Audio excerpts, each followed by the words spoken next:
name's Bob Solnick. I am a partner in an environmental consulting firm that works on bringing environmental technologies to the marketplace. And I am working with Poseidon Resources, who is building the largest, most efficient desalination plant in Carlsbad as we speak. It'll come online later this year, and is attempting to build a second plant in Huntington Beach. And I've been retained to help them do that. I want to give you a little bit of my background so you can put my remarks in a context, because I am and have been for the last 40 years an environmentalist. I was a tenured law professor when I was invited by the Indian Supreme Court to go to Bhopal after the Bhopal gas disaster. I don't know how many of you remember that. It was 1984. It was the worst industrial accident in the history of the world, and I was there when they were burning the bodies. I became involved in the case when I went back to the United States. I resigned my tenure at Loyola Law School, where I had been a law professor for 16 years, and started an environmental law practice. The reason I did that was I had never conceptualized the kind of damage that could be done to the ecosystem that supports all of us, not just humans, but everything died in a 5-kilometer radius of that plant. And I could no longer be an academic, so I started environmental law practice, which I did for many years. And then, just to make it short, because I could spend the whole 20 minutes with this story, Ted Danson and I created American Oceans Campaign, and I ran it for 10 years in Washington and California. And then my partner and I, Gary Peterson, who Governor Schwarzenegger put on the waste board, Gary's a pioneer recycler in this state, started a business because we felt that being environmentalist has been 40, 50 years, so I'm old, that we couldn't solve problems without the private sector. So we have done recycling for Toyota. We did low sulfur diesel for the oil industry, who I had sued successfully for most of my career. We've done EV fast chargers, electric cars, re-refined oil, and now we are working on desalination because we think it's really important. I'm going to use some terms, so I want to just give you some sense of it, because I don't some of this is technical. You'll hear me talk about an acre-foot of water. That is 893 gallons a day, the annual water usage of a suburban family of 4, or 1 acre of surface area to the depth of 1 foot filled with water, because you'll hear that no matter who talks about desalination. You'll also hear me talk about kilowatt hours of energy. So a 40-watt light bulb burning for 25 hours equals 1 kilowatt of energy, and that's kind of where that's at. I want to start by saying that desalination is not just happening here in Orange County. It's happening across the state. My home is in Santa Barbara. We're revitalizing our desal plant. Carmel, because the Carmel River is going dry, they're building a desal plant. Cambria basically has no water. They just expedited a desal plant. They put it online in 6 months. Montecito is building one. I mean, there's a lot of plants going up, and there's the one in Carlsbad, and there will be potentially one here in Orange County. I want to start by pointing out that the Orange County Water District, who is, the district in charge of water for the county, has gone on record twice in support of the desalination plant in Huntington Beach. They've done this because they've articulated that under current non-drought conditions, they have a 30% shortage in their water. And by 2035, they are predicting a 90,000 acre-foot shortage as growth continues throughout the county. And I want to point out they have twice written to the Coastal Commission and said, we are in favor of this project. Additionally, last night, they voted 9-1 to enter into negotiations with Poseidon to see if they could come to a term sheet on agreement. This is very important to understand in the context of this debate. Poseidon's obviously a private company. Orange County Water District is obviously a public entity, so it's public-private partnership. It is not in any way possible for it to be arbitrary control of the price of the water by Poseidon, because it will be negotiated contractually over a 30-year period. The water district does not have to enter into the contract if it chooses not to, and the terms of the contract will be legally binding on all parties, including Poseidon. So if you hear anybody tell you that the private sector, Poseidon, can control the price of the water, they can negotiate If they don't agree on terms, there won't be a sale of the water to the Orange County Water District. And I think that's really important, at least from my point of view it is. The other thing that is really important to articulate, Orange County is dependent for 50% of its water from imported water. Imported water either comes from the Colorado River or from the State Water Project, which is the Bay Delta. So Orange County gets 50% of its water imported from outside of the state.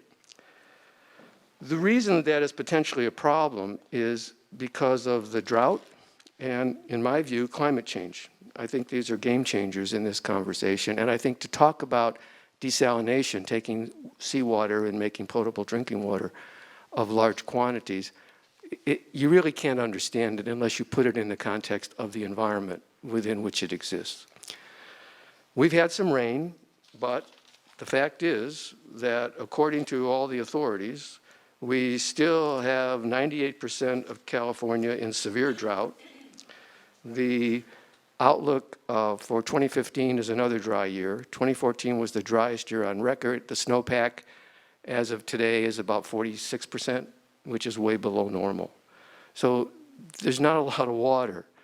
And I understand that there's a political sense that climate change may or may not be real, but I believe it is real.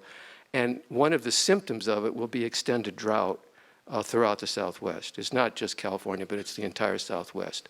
So the science on this suggests that we are in for a very long period of extended drought in a semi-arid desert, which is dependent on imported water, which may or may not exist. And this is also critical to the conversation. Because of the drought, the State Water Project limited its supply of water to 5%. We were contracted for a lot more, but we're only getting 5% across the state. The Colorado River is the most contested body of water in the country. I mean, I was the environmental director for all the Native Americans in New Mexico.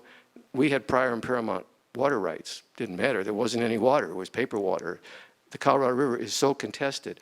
And it has only made emergency allotments this last year because of the drought. Lake Mead, Lake Powell are at their all-time lowest. So the imported water is potentially not there. It clearly hasn't been there in 2014. And the Santa Ana River, which is a source of water for the Orange County Water District, according to the Bureau of Reclamation, is going to dry in this century. So, I mean, and by the way, NASA has pointed out that it will take 11 trillion additional gallons of water to make up for the drought. And also, NASA and NOAA are predicting that the El Nino will not even be close to making up that difference. So, you know, that's kind of my introduction. In one of their presentations to the Coastal Commission, the Orange County Water District said the following, and I agree with this wholeheartedly. Conservation and water recycling are essential. They clearly, obviously, patently are essential. Anybody that would say otherwise does not know what they're talking about. They went on to say that, however, they are insufficient to solve the water needs that they face. By 2020, Orange County will add another 300,000 residents, so that's what state government predicts. By 2049, California will have 50 million people. We're in a semi-arid situation. If you believe in climate change, as I do, this drought is not aberrant, but it is kind of the norm. So faced with all that, the Orange County Water District has made a decision that they want to buy, or negotiate to buy, the entire 56,000 acres or 50 million gallons a day that Poseidon can produce as new water, addition to, along with, conservation and recycling. I also want to point out that in terms of conservation, the governor asked for a 20% reduction of water use. We're kind of at 6 right now. We started out going up 1%, down, and then up, then down 5. Now we're at 6.4, maybe 7. And most of the blame has been laid on Southern California and Eastern California. We're just not conserving water. So to say that we can conserve our way out of this, I mean, I've been a recycler for a long time. I'm all for reuse, reduce, and recycle, and we've lived our lives that way, my partner and I. But I don't think it's realistic to assume that we can conserve our way out of this. In terms of wastewater and stormwater recycling, for stormwater recycling, you absolutely have to have water to recycle, and then it produces small amounts, like 4 million gallons, as opposed to 50. And in terms of wastewater, which is really interesting, Orange County Water District is the most sophisticated water district probably in the country. You got to applaud their ability to produce water. They have a very active wastewater recycling that from sewage sludge to wastewater. They produce about 70,000 acre feet. They want to go to 30,000 acre feet. They're going to be 90,000 acre feet short. Their thinking is Poseidon's 56,000 acre feet plus their 30,000 addition of wastewater recycling equals their 90,000 shortfall. So they are very keen on acquiring that water because they don't know where else they're going to get it. The other point that is critical is reliability, and it's really important to think this through. If I'm right that the drought is not aberrant, then that water is not reliable from north to south. People are fighting over it. The people in the Delta want the Delta water for the Delta. The Colorado River is Mexico sues Texas, Texas sues New Mexico sues. I've been involved in those lawsuits. I mean, that's not a joke. That happens all the time. So seawater is reliable water, irrespective. I mean, that's really the bottom line. You can't, and people have brought up, last night some of the speakers mentioned earthquake. Well, we obviously live in an earthquake zone. But those pipelines that bring the water north to south, assuming that water exists, they're as susceptible to earthquake as anything else. I mean, there can be earthquakes. That's why we have earthquake standards and we design the best we can to deal with earthquake. But that's certainly not a reason not to move forward with a technology that can create 56,000 acre feet or 50 million gallons a day of new water. So, from my point of view, I think this is a no-brainer. I want to point out some other things. I met with the head of the water board last month, Felicia Marcus, who's an old colleague of mine. We've worked together for years. She unequivocally said the following. There is, in her mind, or in the water board, the state water board's mind, there is no hierarchy of what's best with desal at the bottom. She says that's silly. That's community by community decisions. So if Orange County wants to do desal, conservation and recycling, God bless. I mean, it's all new water and all important. But I want to point out that the water board's position is that there's no water hierarchy and that desalination is not at the bottom of any list. It's another form of creating new water.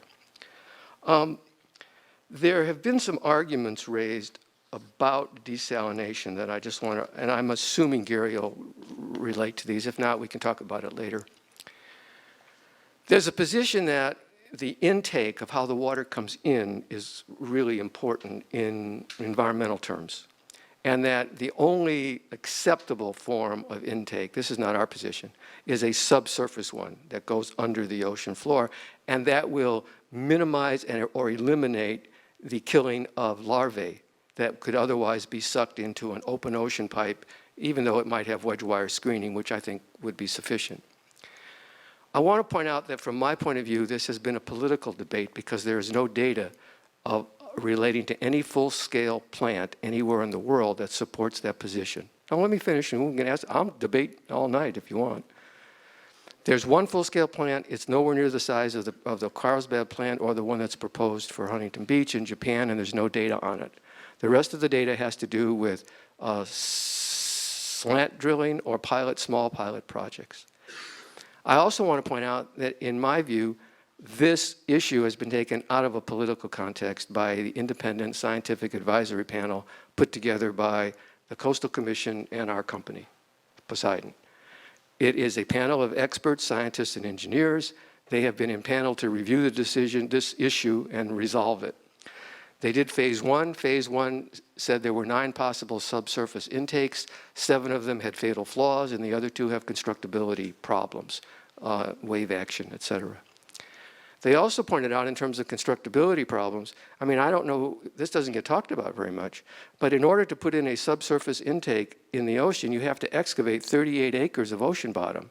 Now, that's going to kill larvae. It has to be maintained on a periodic basis, and all of that sediment has to be trucked away to a landfill. If that's environmentally preferable and that's the decision, so be it. From my point of view, it is not. And the other thing is, the Water Board, they did a ocean amendment and pointed out that there's not in every situation that subsurface intakes are necessarily preferable. There will be situations where they're not available. Carlsbad was one. You know, that plant goes online. It'll be, as I said, the largest desal plant in the Western Hemisphere. It'll go online this year, and it has an open intake with wedge wire screening. The other thing is, we should talk about energy, and because it's a big issue. I mean, energy conservation is a huge issue and always will be, given our world.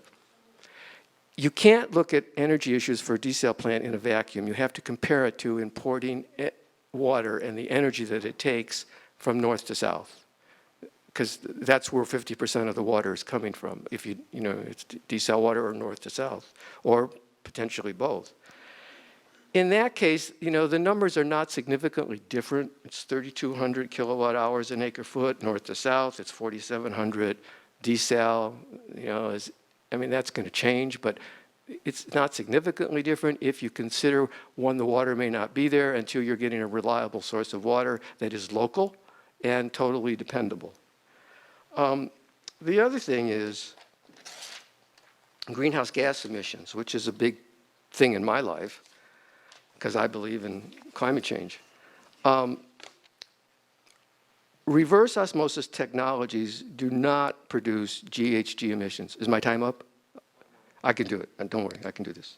And given the electricity from the power plant, you know, we will buy our power from the utility. They are mitigating with renewable energy credits. We would times two. We would do the same thing. So that will be a double reduction through renewable energy credits, and we will do that. In terms of costs, Poseidon is willing to take all of the risks. Not one drop of water would be sent to Orange County Water District until the plant is built and operating, and they have taken all the risks of getting all the permits, the construction. It's a no-risk proposition for Orange County Water District. They don't have to do anything. If the water's not delivered, they don't have to spend a penny.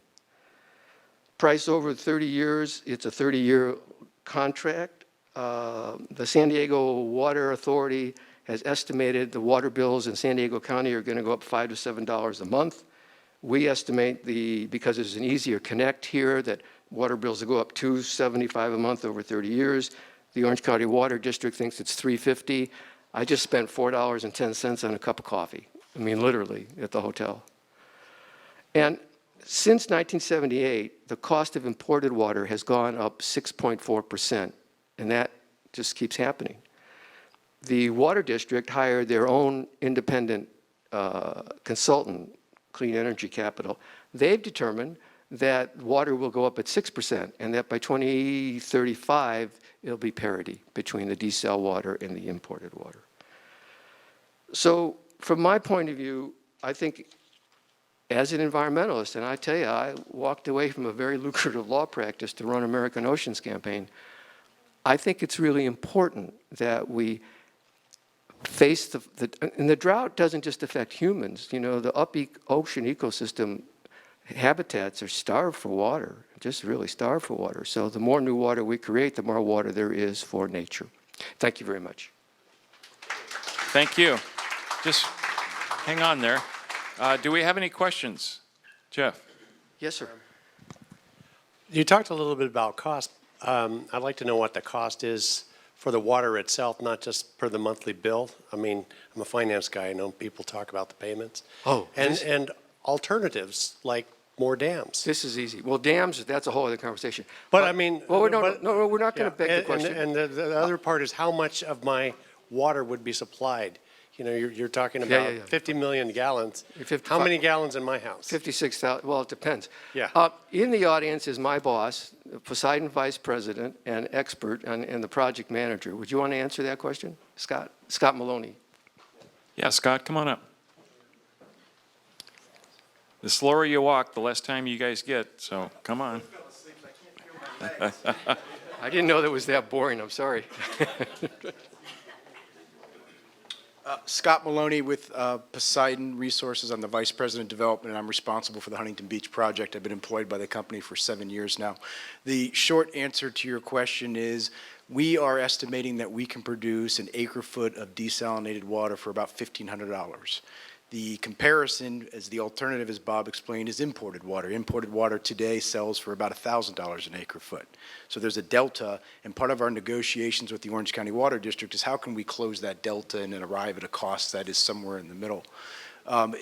Your question about how much are you going to get, it depends on what your water use is, but just to put into context, the desalination, 50 million gallons per day is the largest single source of desalination in the Western Hemisphere. However, it's only about 10% of Orange County's water supply. So you're not talking about a third more on your water bill because you're talking about a single source that's 30% more expensive, that's only 10% of the overall water supply. And so what the water district is looking at desal as is insurance. Just like you would have a mutual fund with a bunch of different investments with a bunch of different values, there's a whole bunch of different sources of water in Orange County that cost a different amount. So it's just one piece of the puzzle. Yes, please. Okay, yeah, who else has got, Michael? I'm a scientist. I understand a lot about energy. And what you said is that the plant will consume about 4.7 gigawatts, roughly. You said 4,700 megawatts, right? Is that a true statement? No. 4,700 kilowatt hours an acre foot to Okay, well, produce that's desal. 4,700 kilowatts is 4.7 gigawatts, actually, because, never mind. The thing that concerned me is where's the power come from? Part of my energy research has been a lot around electric cars. I was one of the engineers that worked on the original General Motors EV1 electric car. I know a We lot had of. one. Congratulations! But It's they took it as a back and they lease, destroyed it. of course. But anyway, and my question was, you know, if everybody had a completely electric car and hit the power grid at the same time, we'd crash the power grid. We don't have that kind of energy. So I'm thinking about a desal plant eating up energy, and the energy, for the most part, comes from fossil fuels. So. Well, I mean, it depends on the mix that the utility buys. They have 20% of their portfolio is renewable. So the answer to your question is the desalination plant will be powered by electricity purchased off the grid from Southern California Edison. The total energy requirement to operate this single source of water is about 30 megawatts.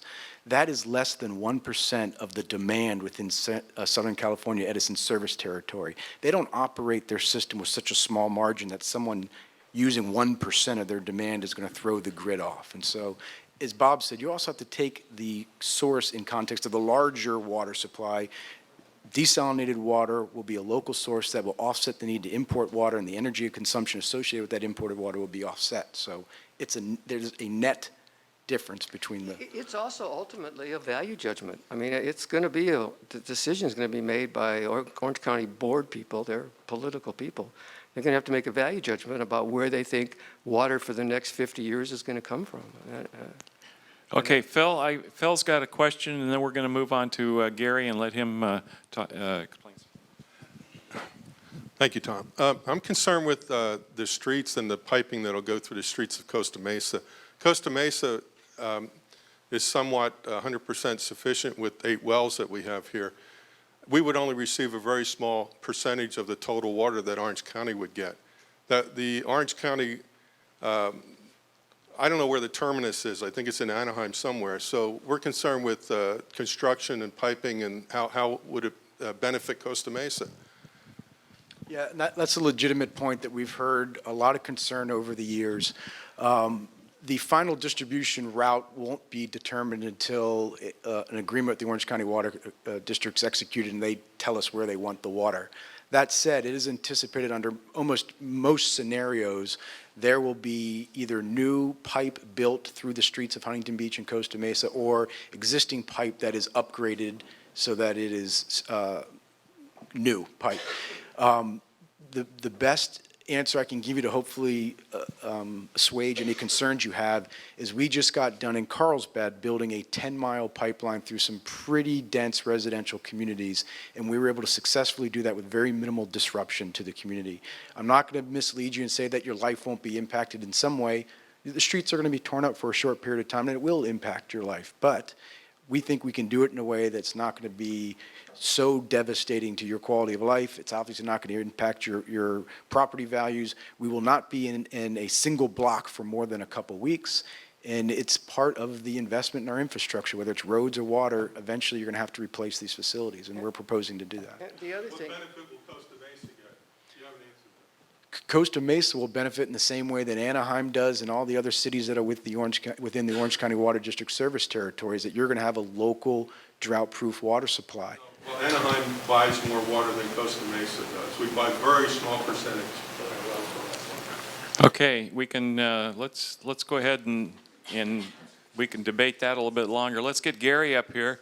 Thank you, guys. We'll get you right back up here. Gary, come on up.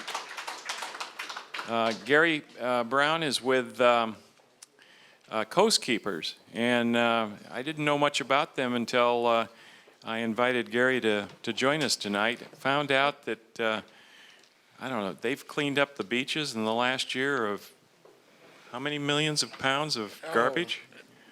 It's thousands. Thousands. Well, anyway, this group does a great job. Gary, go ahead. Thank you. And I appreciate the opportunity to come here tonight.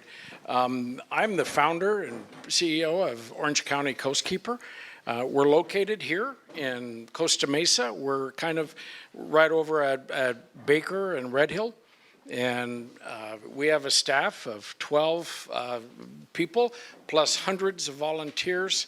Let me just tell you a little bit about me. I'm a native of Orange County. I was born and raised in Anaheim. I love the ocean. I loved that growing up, hitchhiking down Harbor Boulevard.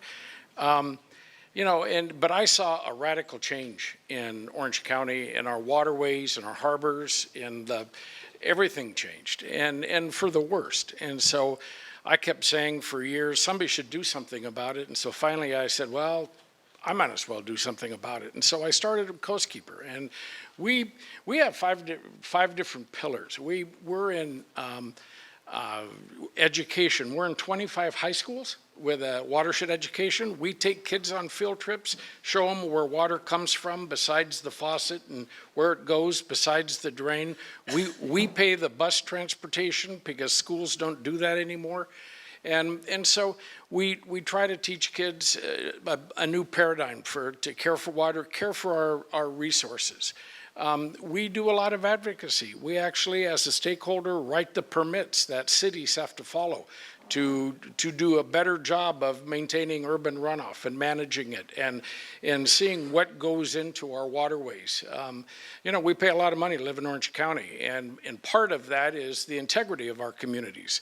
And if every waterway and the harbors and the nearshore waters are all polluted and you wouldn't dare catch a fish out of anything, what have we done so wrong to pay what we pay to live here and have degraded our natural resources? And so we are kind of on a mission to clean that up. We do it through advocacy in many, many ways at both cities, counties, and the state. We've done a lot of research on waterways. We've researched every stream from the mountains to the sea, basically, in San Bernardino, Riverside, and Orange County, as to what are the problems. You can't fix things until you know what's wrong and how they're broken. And so we have the only set of data, and all of the data set we give to the Regional Water Quality Control Board, and that's the data they use to make regulations and to use going forward. We've done a tremendous amount of research over the years. We do restoration. For those of you who remember, years ago, Orange County had a lot of kelp forests out there, and people didn't go to bed at night all excited about the kelp. But what they did like is we had great fishing here. We had fishing clubs in Newport Harbor, and over the last 30, 40 years, all of our kelp forests were gone. And the fishing clubs closed, and people would ask, what happened to the fishing here? It used to be good. And I could spend the rest of my time telling you why, but I can't. So what we did is we spent 9 years learning how to grow kelp in laboratories on the back of kitchen tiles, taking them out with one of the largest volunteer scuba diving teams. We had over 70 scuba divers, and we spent 8 years planting kelp on reefs, hoping we would get enough patches going so in good conditions it would take off. And if you go into Laguna Beach today, you'll see acres of kelp forest, and you'll see it at Newport Coast. You'll see acres of kelp forest all the way down to Dana Point, because we spent a lot of money, a lot of volunteer blood, sweat, and tears trying to bring kelp back. Now we're planting eelgrass in Upper Newport. We're aquaculturing oysters in Alamedas Bay. And the granddaddy is what we're trying to do and get all the permits is that one day be able to grow and raise green abalone and put those back where we used to have. Used to be able to walk out at low tide and pick abalone like fruit. Off the rocks, and you know, now every time you see abalone is a $100 entree at a very exclusive restaurant, and so that gives you some of the ideas. But we have one more edgier thing. We have attorneys, and we go to industrial polluters who don't want to do the right thing, and they pollute our waterways. And if they don't want to voluntarily clean up and do the right, we put them in federal court. And in 15 years, we've done over 50-some lawsuits. We've put people in federal court, and we have a 100% success rate. And so we are doing what we see to clean up. We also, over the years, have got into water supply, and because we have one water. It used to be we have this water over here, which is polluted urban runoff, it's storm flows. Let's design everything so gravity makes it go to the ocean as quick as possible. And then we have water over here, water that comes down our Santa Ana River, and that water is precious because that's potential drinking water. So for years we've had two waters, this ugly stuff we need to get rid of and this wonderful stuff that's gonna provide our sustenance. And so what we learned in Orange County, because Orange County, anywhere in the world, has the most advanced treatment system, the groundwater replenishment system. There's nothing like it in the world, and this project is a world model. It has visitors from all over the world come to look at it. And I've been on the oversight committee for that since before it was built, during construction, and I continue to be on the oversight committee. And what that is where the future. And let me just say, Orange County, as no matter what people think about it, Orange County has been a national leader in water. The national designation for recycled water is a purple pipe. That came from Orange County. The whole idea of advanced recycling. We had the Green Park Acres area, then we had Water Factory 21, and that was a precursor to groundwater replenishment. And what we have today, we've already invested hundreds of millions in dollars and built a plant that is so successful it's beyond everybody's dream. We take sewage. I wish I could make that a nicer word, but it's sewage.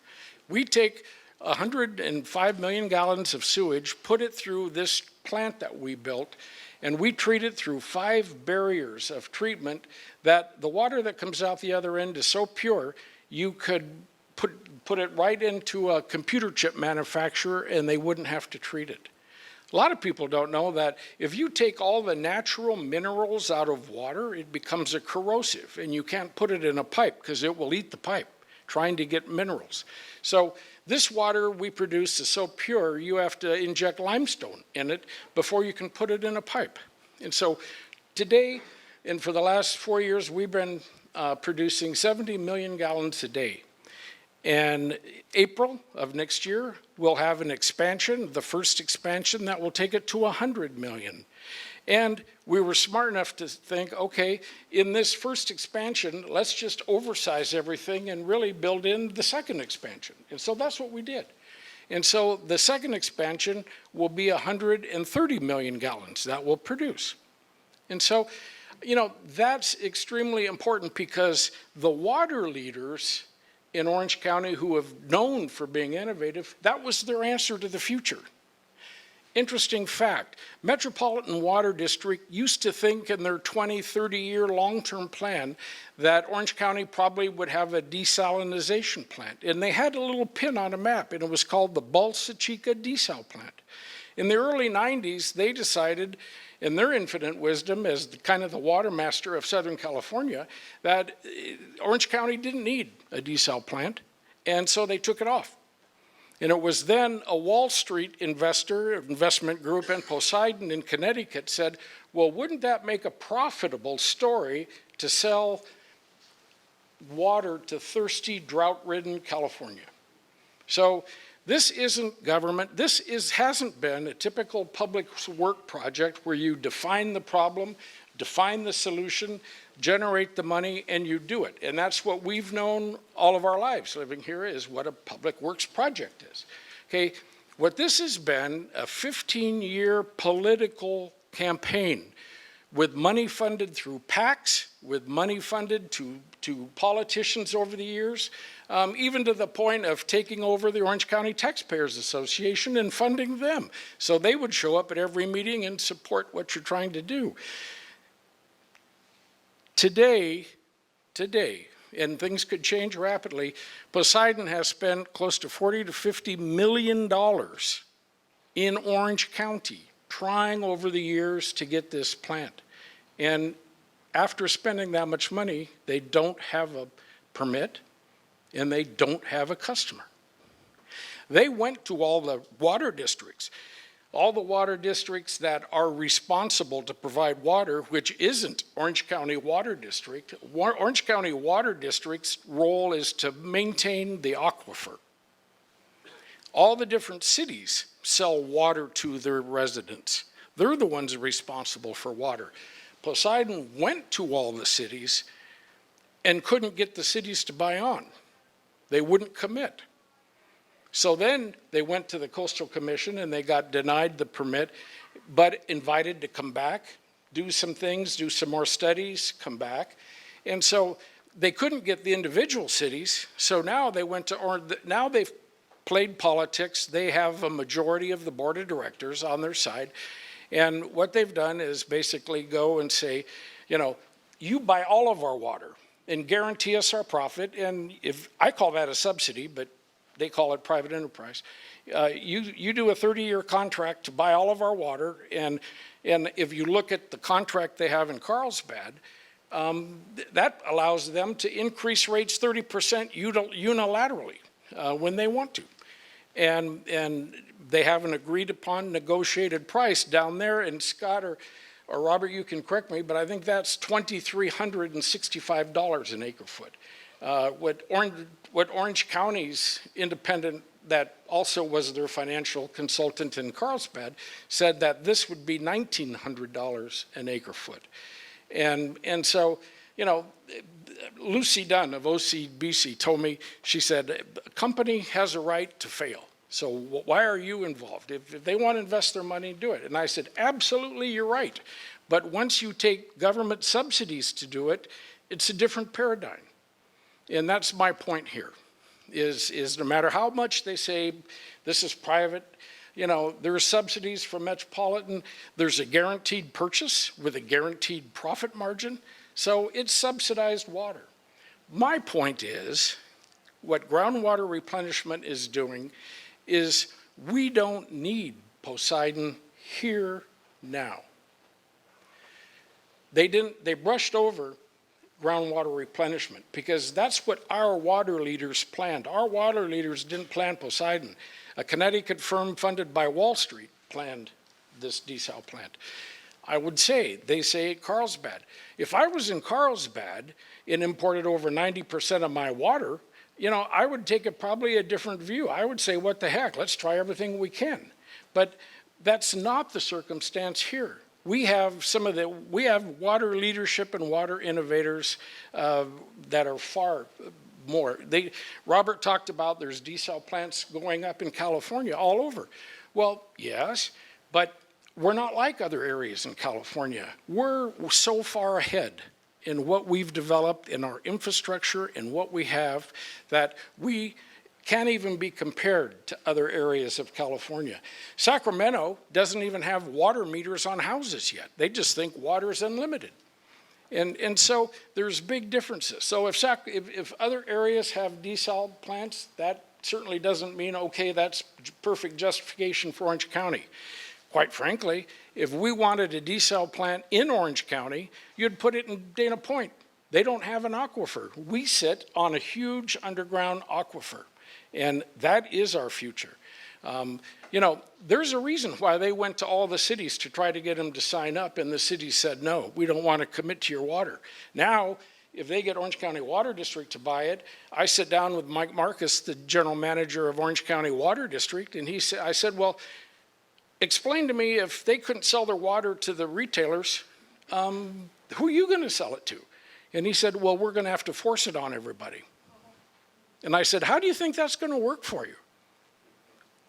And, you know, one last point, and I got to govern myself because I can just go on. It is, I get so tired of hearing the number, well, this is only $5 a month. This is only $7 to $9 a month. You know, who's keeping track of all these agencies that have the legal right to add to our tax bill and our water rate bill? I was up, Robert mentioned the Delta, how uncertain that is. Well, Metropolitan Water District has a plan for that, and that's to build tunnels under it. And that will, in their opinion, once again, give us direct, reliable water from the snowpack, which is our real water source, and our imported water through there. The issue with that is we said, oh, when I was just up there a few weeks ago, and they basically said, how much is that going to cost? And they said, well, that's only going to cost every Californian on a resident $13 a month for perpetuity. This is only $7, $6, $4 a month, whatever. Who's adding all of those things up? And that's the problem we have today. And who's, you know, on one sense you can say, well, water's water, we need it. But you know what's really foolish and what we should really be doing? And I heard a statement the other day that I have not validated, but I heard that San Diego has during this drought, and this is, by the way, our 17th drought in 48 years, so we all know how to spell it. We know what that means. And we've lived with it for a long time, and we haven't had crisis yet. One example is Australia. Everybody's looking at Australia for desal technology and desal. You know, Australia had a 9-year drought, and somewhere about the 6th year they were panicking, and anybody would. We would. And so they started throwing money at desal. They started throwing, and I can't say they were wrong. The 10th year they had so much rain they just about drowned. But today they have 6 desal plants. 3 of them are padlocked because they can't afford to operate them. 1 of them operates part-time, and then the other 2 are consistently. And now they're saying, oh God, we got to pay for these things for the next, and these, what they're proposing is $1 billion plant, $1 billion. It started out at 600,000 or 600 million, and it keeps going up. You know, we've heard every number in the book on what this is going to cost, but nobody refutes $1 billion plant. Even their press releases say $1 billion plant. Our point is, you know, right now there's 6 different desal technologies being done that are innovative for the future. And we don't need this now at this time. We've invested in groundwater replenishment, and it's working better than anybody dreamed. We don't need this plant now proposed by a Wall Street investment group to do this, which wasn't our idea. And again, the reason they have great support is they've spent 15 years and $50 million with a myriad of consultants who can get up and tell a wonderful story. But, you know, quite frankly, at this point in time, we're being taken. And people are buying into it. So, you know, I could go on. There's environmental issues. You know, I think to summarize it is that desal is a tool in the toolbox. We're not opposed to desal. It's a tool in the toolbox. But just acknowledge that it's has the greatest environmental impacts with impingement, entrainment, and what it disperses out the discharge pipe. It takes 3 times the energy to take a salt particle, to push a salt particle through a tiny screen than it does to take water and treat it that doesn't have salt particles in it. 3 times the energy. So it's basically has the greatest environmental impact, 3 times the energy, and it's by far the most expensive. If your back is to the wall and you need desal, do it. It's there. That's not the case here in Orange County. Thank you. Thank you, Gary. Would you take a couple questions? I'm sure somebody, John, just here. Thank you. Do you agree with the what the other gentleman said is that we consume about 500 million gallons a day? How much water does Orange County consume a day? A day, They said 50 million. So I'm asking. No, 50 million is what, the number we got, 50 million is what they'll produce. That's 8% of our water supply. Of the water supply or of the consumption? Of what our consumption, what we need. Okay, so 8% equals 50, so that's about 600 million gallons per day, correct? The math is, that's correct. Take my word for it. I'll defer to you. And how much, right today, how much are you producing a day? Well, I know the percentages. I know that we're importing about 50% of our water need. We're importing about 50%. And I know that. Okay, if it's 600 million, we're importing 300 million. And through our groundwater replenishment and through the wells that cities have. Most of the cities have their own wells and we pump. For those of you who don't know, the Santa Ana River comes down, hangs a left at the 57th. But if you've got a drought, those are not being replenished, or do they continually, are they somehow, because I'm not a hydrologist, do they continue to get replenished without rain? No. Okay, so you got 300 million that come in externally. You've got 300 million that you and the wells provide, correct? Well, 50%. 50%. Okay, and of that percentage, what do you provide? Or do you know? You mean I know what different. The groundwater replacement. Well, what the cities, the groundwater replenishment does right now, today, 70 million gallons a day. 70 million. So we now have, and so the other 200. And it's going to be 100 in April. Let's say it's 100. So you've got 200 million gallons a day that are well-driven? I would say. We don't know. You don't know. I don't know the exact numbers, but I know the equation. The equation is. And then do you know? Just like this city here, Paul Schollenberger told me that Costa Mesa will never buy desal.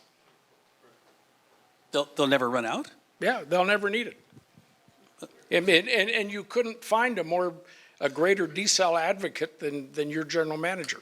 Okay, but he created I'm Cal worried Desal. about the. Right. So you've got 200 million gallons. You've got a lot day. of cities that pump their own water. Huntington And- Beach doesn't need it much. Oh, Huntington Beach doesn't need it. They just say in case of an emergency someday. And Because I've heard the same thing Right. a number of years ago with Right. Pierre Swan, and Yeah. he took your position, and it's coming right back. It's the same group, the same story. Right. And what you're saying, I think is what you're saying is, we're not going to worry about it right now, and we'll just let, one day or other, there'll be enough snow, and we won't have to worry about it. Basically, that's what you Right, said. right. Is that the answer? But Let nature take but its our course? bases are covered. Robert said Orange County Water District says there's a 30% shortage in the future. Well, Orange County Water District, that's not even their job. to. Is there any, forecast. is there a gallon of shortage today? Not today, no, Not one? no. Everything, Orange County has done very well. I heard a fact the other day that their Carlsbad plant is going to generate 50 million gallons. San Diego, through conservation in this drought, has already saved more water than that plant's going to produce at $1 billion. thank you. And the fact of, you know, it used to be 1 acre foot served a family of 4. Now with conservation, we can document, not us, but the water industry documents here in California that 1 acre foot is 2 families of 4. And that's what water efficiency, which is your toilets, your shower heads and stuff, and water conservation has done. The one point I was going to make is something that's so cheap for all of us. Just get your arm around, your head around this, is that we argue, we debate, we spend billions of dollars on drinking water. And once we get it, you know what we do? We put almost 60% of it on our landscape. Why don't we change our landscape to one that takes less water? And that's out there and easy. That would be the biggest thing we could do. If we change the landscape, that would generate more water than desal at a negligible cost. Mike, hold on a second. I just kind of want to revisit your final question there. We import water from up north, the northern part of And from California. Colorado River. You said that we were not in a drought, but we're importing from people that Well- are in a drought. So we could import less from people that are struggling. All of California is in a drought. Okay. Okay. Because we have storage here. We built Lake Paris, we built Lake Skinner, we built all these things. We have storage. When we have plentiful years, when we have good snowpack, we bring it down and we store it. Okay, Northern California never made that investment. And so the point is, statewide we have a drought, but we're not equal in the condition we're in. Orange County has water. We're better off than they We're are. far better off than probably almost any place in the state. But we're still not self-sustaining because we are still Well, no, importing we from up import north. 50% of our water. So If you do landscape, if we would clean up our underground aquifers Right. that are contaminated and use that as water storage for the year, several years ago, we had so much water, Met was looking for places to store water. And we didn't have enough, everything we had was full. And so, you know, you hear the horror stories of Lake Oroville and Pacheco Pass, the reservoir there. And you go there and my God, they're about empty. But that's a reason. That's because of a result of a reason. Down here, we're not in a dire straits. Now, I'm not at all saying that 4 or 5 years down the road, if we had the whole state has a drought, things don't change. Conditions will. But like this is a 17th drought in 48 years. Let's, I'm sure Scott and Robert, he must have said one thing that you disagree with or one thing that you'd like to amplify. So why don't you take a shot at it or add something that we don't know? I just want to make, I think, 2 points. I think one of the arguments that Gary made is that we don't need the water. And I'm not an authority that can tell you that you need the water, and in all due respect, neither is Gary.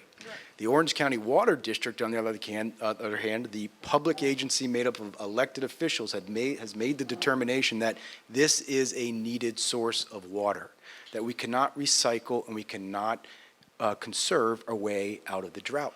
The groundwater basin that we have in Orange County is overdrafted. And without the development of some new local supplies, whether it's desal or wastewater recycling, Orange County will have to import more water in the future than it does today to meet demand. That's a fact. It's an absolute fact. It's not a Poseidon fact or a Coast Keeper fact. It's an Orange County Water District fact. The second point I want to make is we're not going to build a 50 million gallon per day state-of-the-art seawater desalination project on spec, hoping that someone will want to buy the water. If the Orange County Water District doesn't think the project is needed, it's not going to get built. and all Gary's concerns go away. So if there's no demand, there's no project. End of debate. The other point I want to make is about cost. What this really comes down to is cost. No one who doesn't have an agenda will tell you that we don't need more water. I mean, I don't think anyone believes that. The real issue with desal is it's expensive. It is today, would be the most expensive component of the water supply portfolio. However, it's insurance, it's a small slice of the water supply portfolio. And the proposition that Poseidon has made to the Orange County Water District, and the reason why we spent 17 years and $50 million, is that we are interested in a public-private partnership. We are willing to take the financial risk of siting, permitting, designing, financing, constructing, and operating the facility. The Orange County Water District, the ratepayers, would only have to pay for water if we can deliver it. If we can't deliver it because we failed to build it, because it's over budget, because we can't operate it, because it's taken out by an earthquake, that's on us. That's on the private sector who has proposed this approach. If it wasn't for that approach and it was left to the Orange County Water District, the $50 million in 17 years, that would be on your tax bill today. It's on ours. And so that's the value proposition and the benefit of the public-private partnership. Sir, There's just two things. I'm sorry, I made a long drive here from Santa Barbara where we don't have any water, and Lake Cachuma is basically empty. The steelhead died because the water couldn't get up to get in the river. So there's two things that I want to object to. And I don't mean to get personal, but Gary characterized the conversation as the Orange County Water District support for the project was purchased by Poseidon. That's, slanderous. If he can prove it, God bless him. But to say something like that, like Wall Street, our investors aren't from Wall Street that I know of, it's really kind of scary because it's kind of creates a boogeyman, we're the evil Wall Street. I'm not from Wall Street, I'm just an old cowboy. And that the district didn't really believe that they are 30,000 acre feet short now without the drought, or that there'll be 90,000 acre feet, that the staff really didn't believe that. The board made it up because they were bought by Poseidon. I don't know if you really meant to say that, but it kind of sounded that way to me, and I really object to that. I mean, if there are facts to bring it up, bring up your facts, show who gave money to whom, and let's talk about the facts. The other thing is, it's going to rain and it's all going to be okay is magical thinking. And if you don't believe in NASA, if you don't believe in NOAA, if you don't believe in the Jet Propulsion Lab, that's your choice. But all of those research centers are saying we're in a mega drought in the Southwest, Orange County is not exempt, and that we're in real trouble. Now, if you choose not to believe that, then everything he said is fine. But if you choose to believe that science, and this was the driest year on record in history, I mean, that's really, for me, the crux of this conversation. If you choose not to believe that, that's fine. And there's a logic that goes down one road. But if you choose to believe those scientists, we are a population base here in the millions of people in Southern California, and there's millions more coming.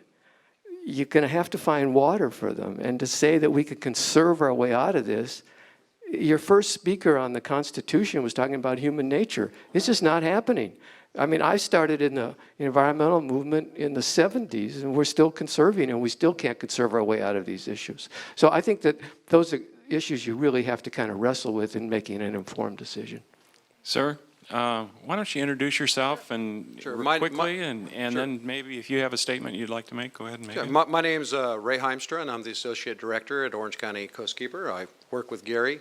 I've been kind of the point person on desalination at Coastkeeper for 10 years now. I've been following this project really, really closely. And one of the points that was made is like, what do you believe? And that's an important point because you hear a lot of different things. It's amazing the number of facts that are made up. For instance, Orange County Water District. That is just one water district here, just manages the groundwater. The master water district that imports all the water is the Municipal Water District of Orange County. They produced a report called their Urban Water Management Plan that is due every 5 years. They produced that back in 2011 that said under all situations, we have all the water we need through 2035. There is no water shortage. So yes, there's times when we're overdrafting the aquifer, and then there's times when that we put it in. Are we in a long-term drought situation? Do we need to change how we do things? Yes. One of the things that's assumed here is that somehow nobody can change their behavior. We can't conserve water. We can't do things differently. As Gary mentioned, 60% of our water is going to landscaping. I think all of you now probably have somebody on your block who's converted their lawn to something different. That used to be kind of a scary, weird thing, and who knew if that was going to affect property values? Now that's part of the normal thing. Really, it's, people are turning that over. Our water use is going down. So we are changing the way that we use things, and we're also going to be changing the way our supply.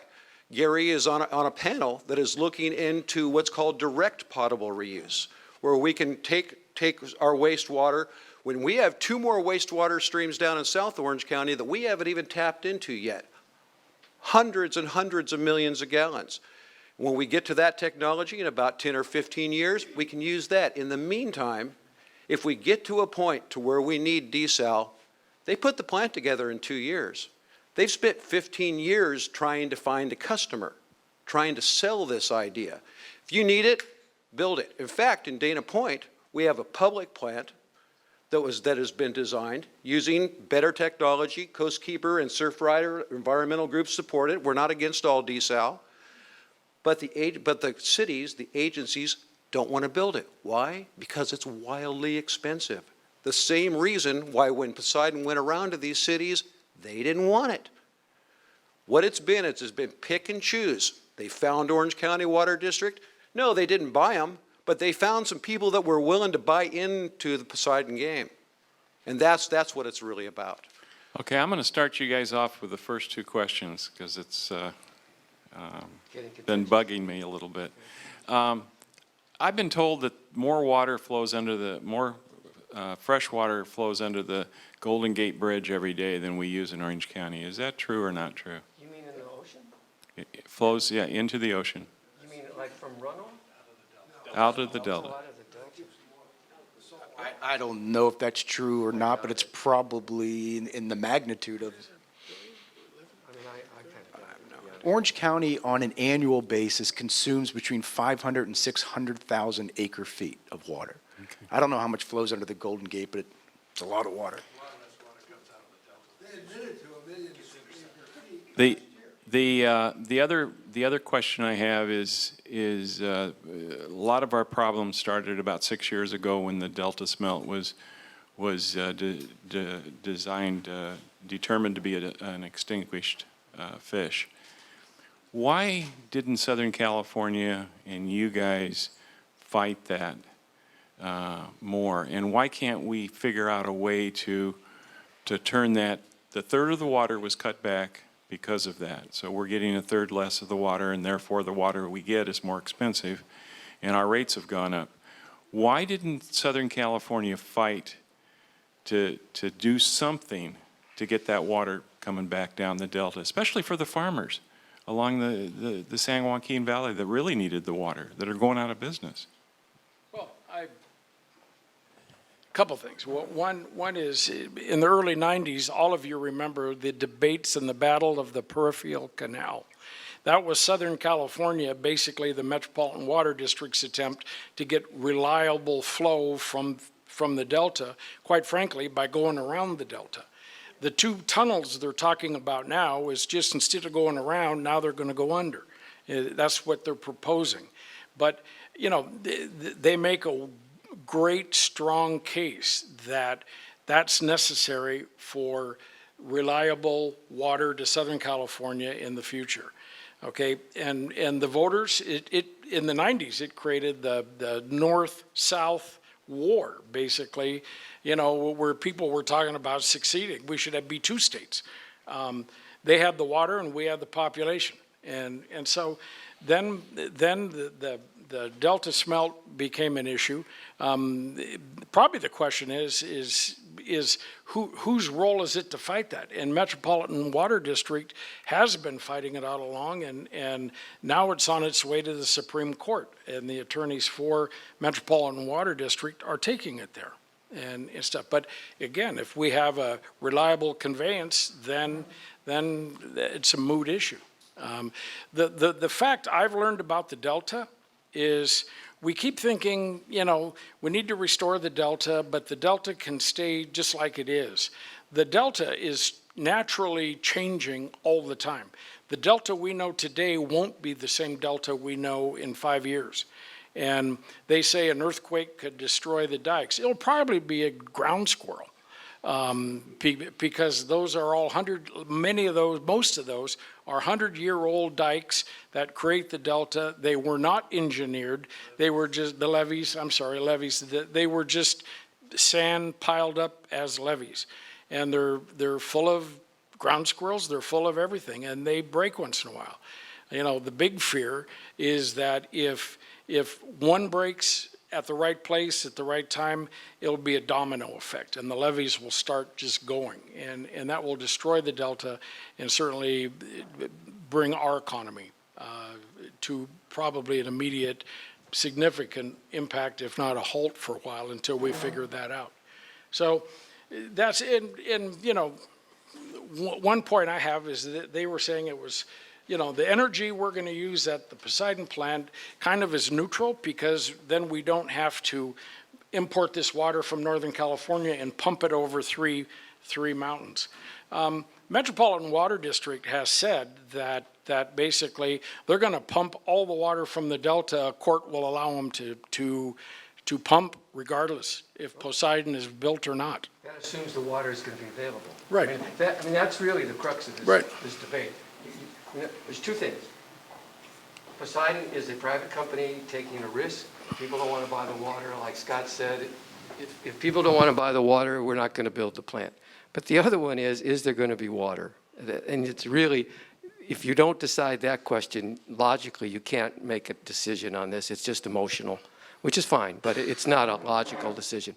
If you think the drought's real, if you think climate change is real, if you think that the mega drought is not a factoid made up by NASA and NOAA and everybody, then that water's not going to be available. So to talk about it is academic, which is, again, fine as an entertainment, but as a real conversation, it kind of misses the point. That is, in my mind, that's the fundamental question about, is the water going to be available?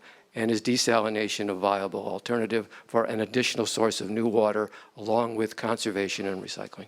We have another question right here. Thank you. Are you able to comment at all on something I observed in Costa Mesa about a month ago at Lions Park and where the community center is?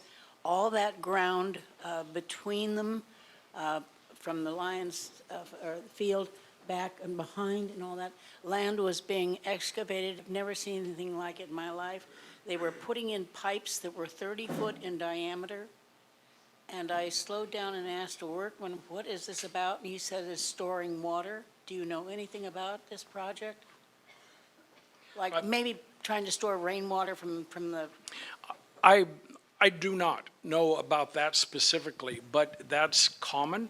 A lot of the Huntington Beach, the Walmart, the parking lot is cattycombed with big, huge pipes under it, and it stores its rainwater. It stores a lot of facilities. There's a lot of high-rises in LA that they're taking the lowest level of the parking garage and turning it into a water reservoir. So there is a movement underfoot throughout Southern California to store more water. And again, the point I want to keep going back to is Poseidon, if built, 8-10% of a water supply. We're putting 60% on our landscape. If we just make some inroads and change that for not $1 billion and not the highest, most expensive water, we can actually increase our water supply by more through saving water.